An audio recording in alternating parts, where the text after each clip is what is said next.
Airbus et Boeing se livrent depuis des décennies une bataille au coude à coude pour le leadership sur le marché mondial de l'aviation civile. Le groupe européen Airbus est entré dans la course avec 56 ans de retard sur son concurrent américain.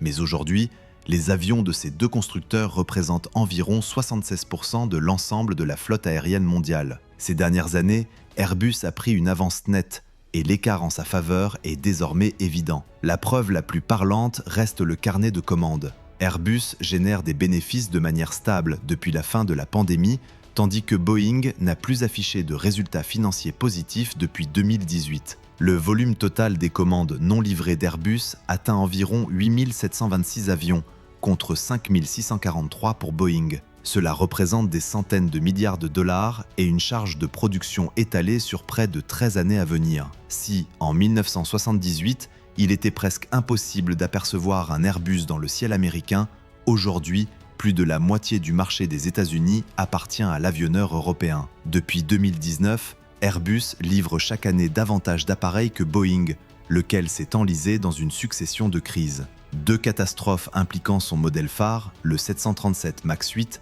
ont entraîné une immobilisation mondiale de près de 2 ans. À cela se sont ajoutées des pertes financières massives, des dysfonctionnements industriels et des restrictions sévères sur les cadences de production. Il est toutefois important de souligner qu'Airbus avait commencé à prendre l'avantage bien avant les problèmes du MAX. La famille A321 gagnait déjà activement des parts de marché et affirmait sa domination. Aujourd'hui, les avions monocouloirs constituent l'épine dorsale de l'aviation civile mondiale. Ces appareils sont extrêmement polyvalents.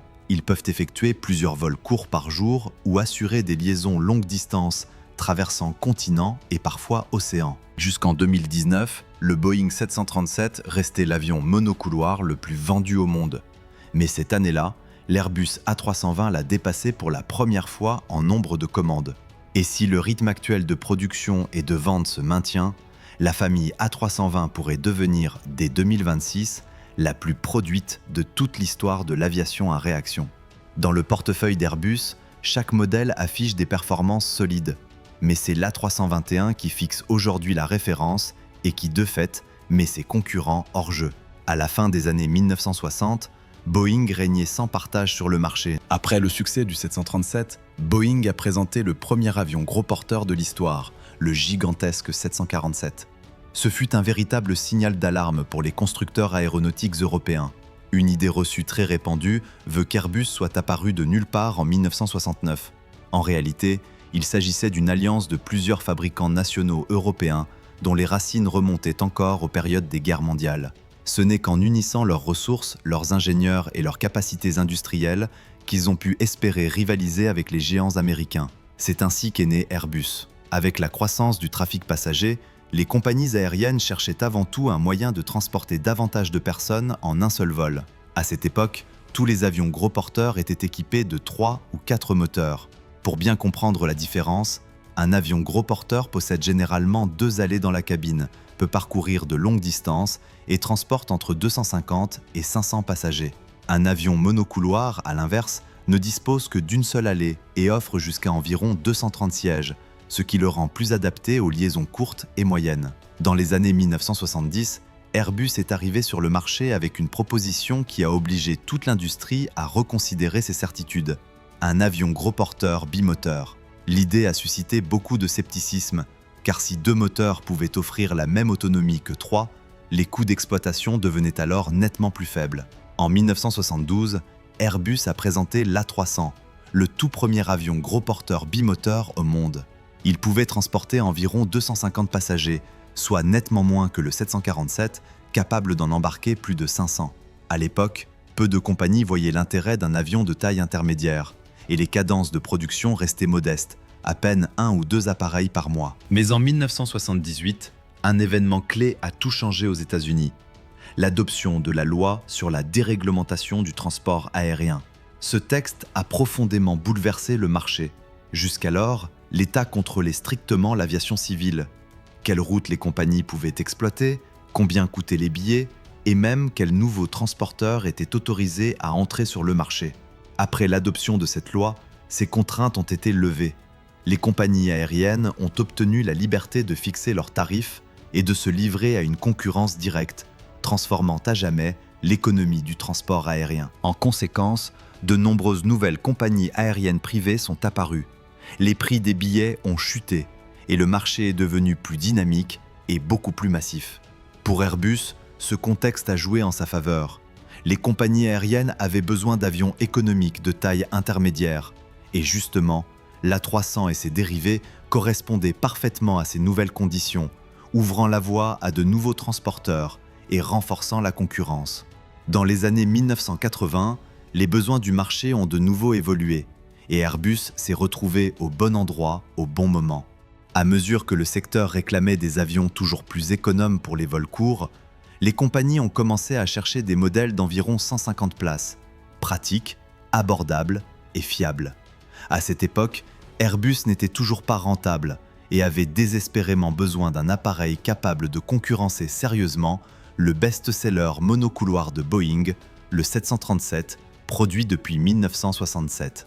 En 1984, Airbus a lancé le programme A320, misant clairement sur une nouvelle ère des avions monocouloirs. Le véritable cheval de bataille de la famille Airbus est devenu précisément l'A320.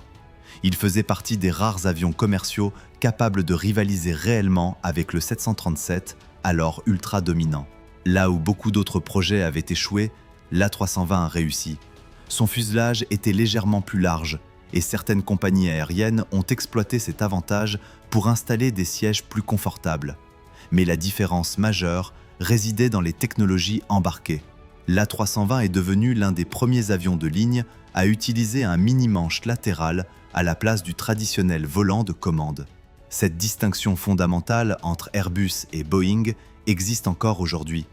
Une autre révolution a été l'introduction du système fly-by-wire. Lorsque le pilote agit sur le manche, le signal ne passe plus par des câbles mécaniques, mais par des impulsions électroniques envoyées à un ordinateur de bord qui commande ensuite les gouvernes de l'avion.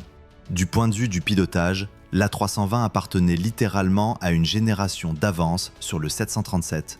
Toutefois, lors de son entrée sur le marché, cette technologie a suscité de vives controverses.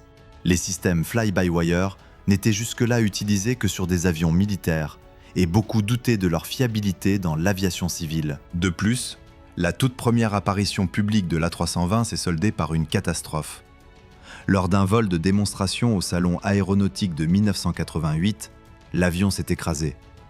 À la suite de cet événement, une série d'accidents a suivi, dont certains mortels, ce qui a gravement entamé la confiance des passagers et freiné le développement du programme. Pendant un temps, l'A320 est devenu pour beaucoup un symbole de technologie trop complexe et insuffisamment maîtrisée. Mais quelques années plus tard, la situation a radicalement changé.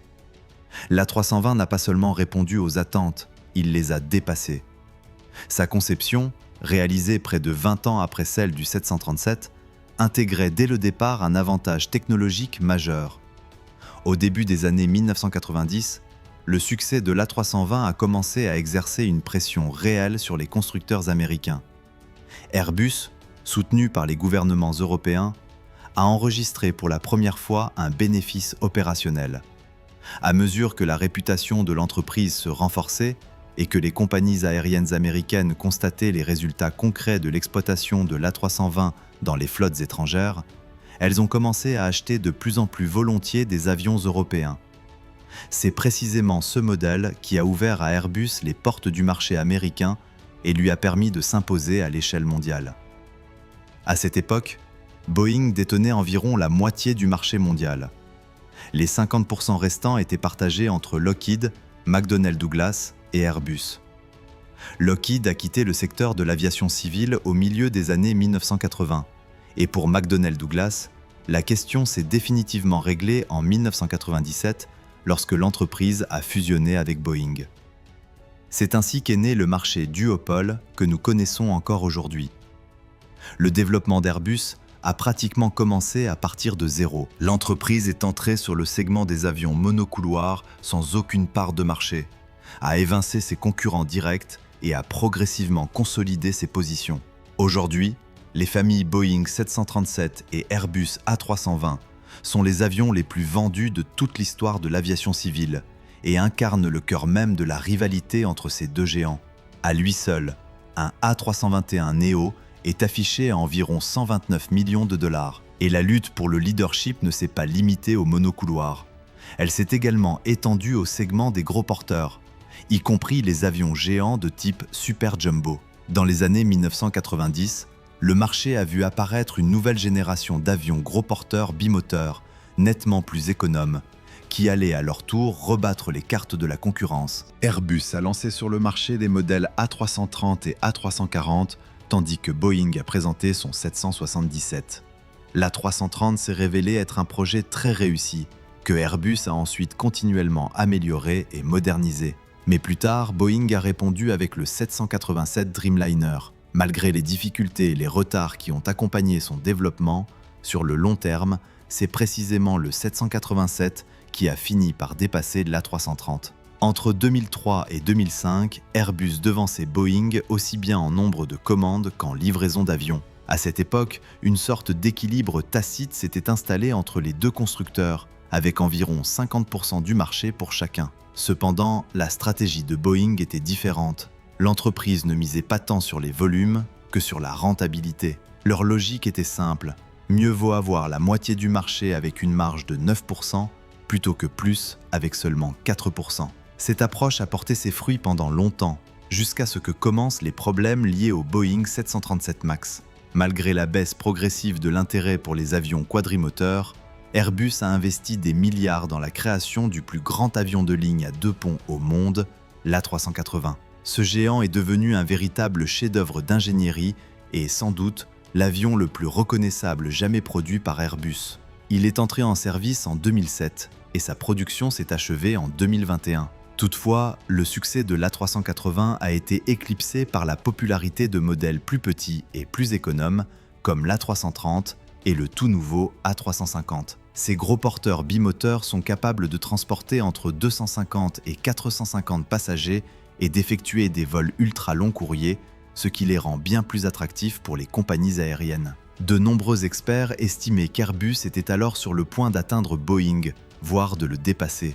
Et le seul facteur susceptible de freiner cette progression était précisément le lancement du Super Jumbo sur un segment de marché déjà en déclin. C'est exactement ce qui s'est produit. Le pari sur l'A380 a coûté à Airbus près d'une décennie. Aujourd'hui, Boeing conserve un avantage sur le marché des avions gros porteurs avec environ 56% du parc mondial. Ces appareils sont principalement utilisés pour les vols long courriers et les liaisons internationales. Le carnet de commandes de Boeing compte actuellement plus de 15 500 avions de ce segment. Dans le même temps, l'entreprise fait face à plusieurs problèmes de production. Le 787 a connu des arrêts d'assemblage en raison de défauts de fabrication. Et le nouveau 777X, qui n'a toujours pas obtenu sa certification, accuse un retard de plusieurs années par rapport au calendrier initial. En 2012, Airbus a annoncé le lancement de sa production à Mobile, dans l'État de l'Alabama. À titre de comparaison, en 1978, l'entreprise ne disposait aux États-Unis que d'un petit bureau de représentation composé d'une dizaine d'employés. D'ici 2025, le pays accueille déjà un vaste complexe d'assemblage où sont produits des avions, ainsi que des hélicoptères dans le Mississippi et des satellites en Floride. Au total, Airbus est aujourd'hui présente dans plus de 40 sites répartis sur l'ensemble du territoire américain. Actuellement, le plus grand client d'Airbus est Delta Airlines. Dans sa flotte, le nombre d'avions Airbus dépasse légèrement celui des Boeing. La stratégie industrielle du constructeur européen a toujours différé de celle de son concurrent américain. Airbus implante ses chaînes d'assemblage finales dans différentes régions du monde, en Asie, en Amérique du Nord et en Europe. Boeing, au contraire, a historiquement concentré l'assemblage final principalement aux États-Unis. Autrefois, la Chine était presque entièrement tournée vers Boeing. Mais après l'ouverture d'une ligne d'assemblage Airbus sur le territoire chinois, le constructeur européen a nettement renforcé ses positions sur ce marché clé. Airbus produit aux États-Unis depuis près de 10 ans et se prépare désormais à lancer une troisième ligne d'assemblage. 2 d'entre elles sont dédiées à la famille A320, tandis que la troisième assemblera l'A220, un programme récupéré après le rachat de Bombardier en 2020. Le véritable tournant pour Airbus a été la modernisation de son monocouloir le plus performant, l'A320neo, dont le nom signifie New Engine Option, c'est-à-dire une version équipée de nouveaux moteurs plus économes. Cette nouvelle variante promettait une réduction de la consommation de carburant d'environ 15% par rapport à la génération précédente. En 2011, Airbus a enregistré un record historique de 1419 commandes, soit plus du double de l'année précédente. La même année, même American Airlines, qui avait longtemps acheté exclusivement des avions Boeing, a passé une commande portant sur des centaines d'appareils Airbus. Et en 2019, la famille A320 a pour la première fois dépassé le Boeing 737 en nombre total de commandes. À l'origine, le programme prévoyait la production d'environ 600 appareils, mais ce chiffre a depuis explosé pour atteindre environ 13 000 unités. La réponse de Boeing au succès de l'A320neo a été le lancement de la version modernisée 737 MAX, entrée en service en 2017. Cependant, très vite, une série de catastrophes a frappé l'entreprise. En 2018 et 2019, 2 Boeing 737 MAX 8 se sont écrasés, coûtant la vie à 346 personnes. Les enquêtes ont révélé que, dans les 2 cas, le système de contrôle de vol MCAS avait dysfonctionné.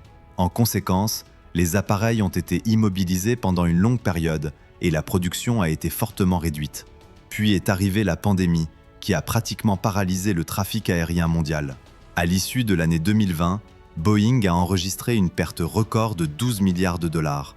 Airbus a également subi des pertes supérieures à 1 milliard de dollars en 2019 et 2020, mais dès 2021, le constructeur européen est revenu dans le vert. Depuis 2019, Airbus dépasse régulièrement Boeing en nombre de commandes et de livraisons, devenant ainsi le premier fabricant d'avions au monde.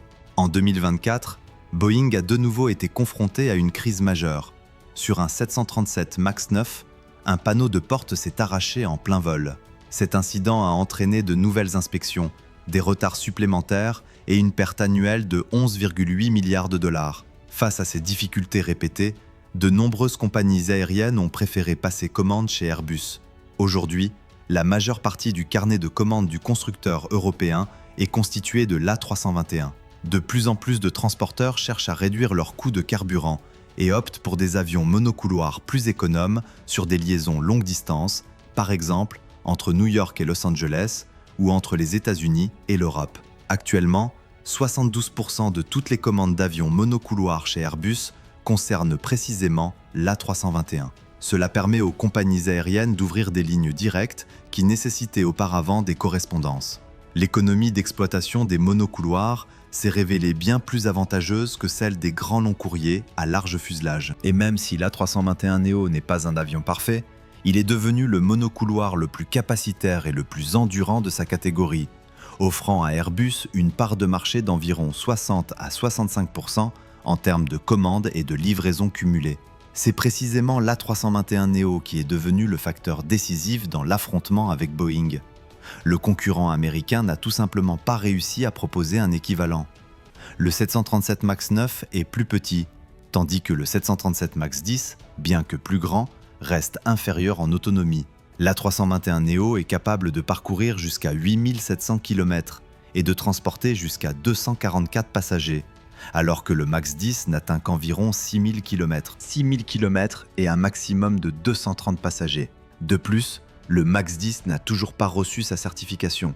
La situation est aggravée par des retards prolongés et des complications bureaucratiques. Aux États-Unis, on parle de plus en plus de réformes concernant la Federal Aviation Administration, FAA, et d'autres organismes de régulation, ce qui crée des obstacles supplémentaires pour Boeing. En raison du manque de ressources et de la pression exercée sur les processus de certification, il devient de plus en plus difficile pour l'entreprise de mettre de nouveaux avions sur le marché. Mais Airbus pourra-t-elle conserver sa position au sommet ? En 2024, l'entreprise a livré 766 avions contre seulement 348 pour Boeing. Or, l'essentiel des revenus des constructeurs provient précisément de la livraison des appareils finis aux clients. Cependant, la production du Boeing 737 MAX est limitée depuis janvier 2024 par l'Autorité fédérale de l'aviation civile américaine. Le plafond est fixé à 38 avions par mois. À titre de comparaison, avant la pandémie, ce chiffre atteignait 52 unités mensuelles. Malgré ces restrictions et 2 nouveaux incidents impliquant le 737 MAX en 2025, l'entreprise a tout de même légèrement dépassé ses objectifs mensuels de livraison par rapport à l'année précédente. Airbus, de son côté, n'est pas non plus épargné par les difficultés. Comme l'ensemble du secteur, le constructeur fait face à des problèmes d'approvisionnement depuis la pandémie et a dû lancer un rappel massif de moteurs. Il s'agit des moteurs Pratt & Whitney GTF. Il y a 2 ans, un défaut lié à un métal en poudre a été détecté, ce qui a entraîné une vaste campagne de remplacement et limité la disponibilité de nouveaux moteurs pour l'assemblage. En outre, l'an dernier, des perturbations dans la chaîne d'approvisionnement chez le motoriste CFM ont compliqué la fin de l'année 2024 et provoqué une pénurie de composants au début de l'année en cours. À cause de ces facteurs, les livraisons d'Airbus ont temporairement diminué par rapport à la période précédente. Néanmoins, l'entreprise affirme toujours viser un volume d'environ 820 avions livrés d'ici la fin de l'année. À moyen terme, les experts ne voient pas de raison sérieuse qui pourrait empêcher Airbus de conserver son leadership dans le segment clé du marché des avions de taille moyenne. La véritable bataille se jouera plutôt dans les années 2030. Le sort de la décennie actuelle est pratiquement scellé. Cependant, l'industrie fait toujours face à des menaces globales, l'éventuelle introduction de nouveaux tarifs douaniers et le risque d'un ralentissement économique. Pour l'aviation civile, profondément intégrée au commerce international, cela représente un danger majeur. On ne sait pas encore précisément comment une nouvelle politique tarifaire affectera les constructeurs. Mais une chose est évidente, pendant longtemps, l'aviation civile a été un symbole du libre-échange. Les États-Unis affichaient même un énorme excédent commercial dans le secteur aéronautique. Aujourd'hui, cet équilibre est menacé. Même si Airbus dispose déjà de sa propre usine à Mobile, dans l'État de l'Alabama, une part significative des composants continue de provenir de l'étranger. Par exemple, les ailes et certaines sections du fuselage. Dans le même temps, les États-Unis exportent presque 6 fois plus de pièces et de composants aéronautiques qu'ils n'en importent.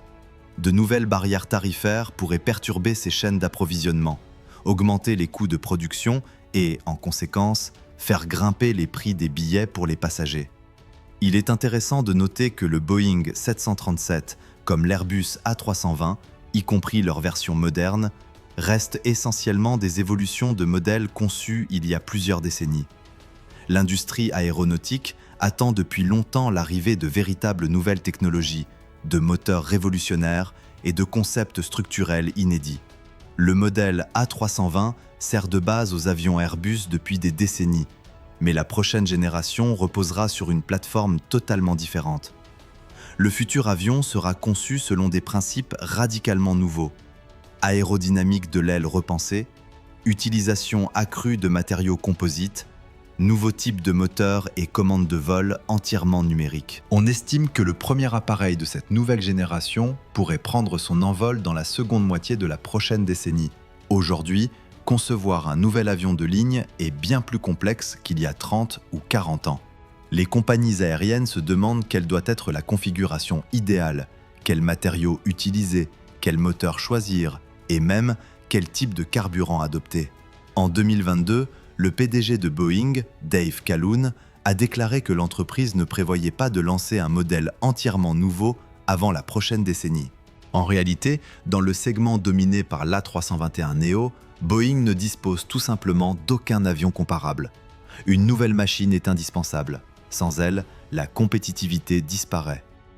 Cette déclaration a agi comme un signal clair pour les compagnies aériennes. Et au cours des 12 mois qui ont suivi, Airbus a enregistré plus de 1300 nouvelles commandes. De nombreux analystes plaisantent en disant que Calhoun est involontairement devenu le meilleur spécialiste SEO de l'histoire d'Airbus.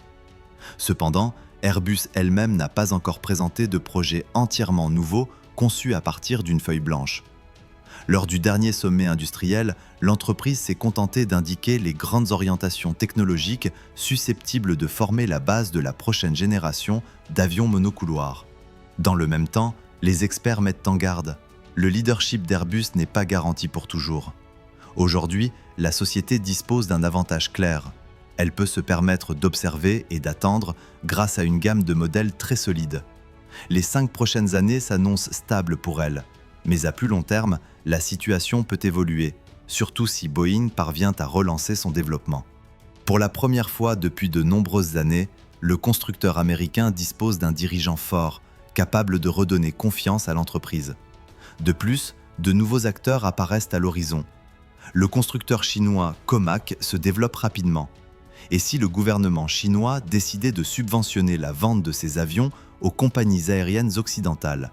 Cela pourrait devenir l'une des menaces les plus sérieuses pour le duopole Airbus-Boeing depuis longtemps.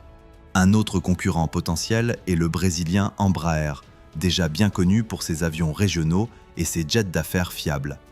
De nombreux analystes estiment que c'est précisément cette entreprise qui pourrait secouer le marché des avions monocouloirs. Je miserai sur Embraer, notent certains experts. C'est une entreprise solide, avec d'excellents ingénieurs. Si Boeing ne propose pas de réponse convaincante, l'A321neo consolidera définitivement son rôle d'avion clé de la décennie. Mais à long terme, même un leader n'est pas à l'abri des erreurs. C'est la classique dilemme de l'innovation.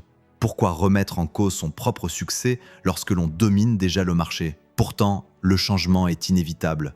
C'est la nature même du progrès. Et pour l'instant, Airbus détient solidement environ 2/3 du marché mondial, un résultat qui force le respect.